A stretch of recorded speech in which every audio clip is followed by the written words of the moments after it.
จัวไปปาร์ตี้ปะโอ้ยเจ้าอย่าสมาส่วนข่อยไปเถอะนี่ข่อยก็เมื่อยพ่อแห้งแล้วนี่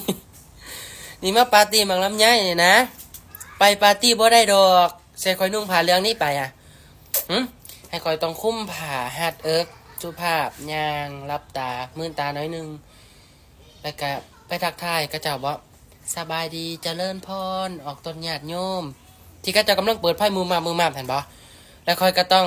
หับประเคนน้ำเห็นบ่น้ำผสมน้ำแข็งเชียงกะยาแล้วนี่ก็ต้องกินที่นี่แหละม่วนเจ้าก็สิบ่เห็นข่อยอัดคลิปลงแบบนี้อีกหรือเจ้าอาจจะเห็นแต่ข่อยอาจจะบ่ได้ใส่ผ้าเหลืองเฮ้ยหาส่วนกันไปแนวบ่เป็นตาเนาะเป็นตาอยู่เป็นตาไปอยู่แต่ว่ามันอยู่ในสถานะที่ไปบ่ได้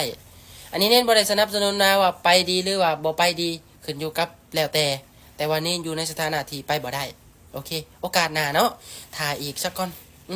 พุ่นแหละฮอดมือฮอดยามมื้อนี้ยังบ่ฮู้มืออยู่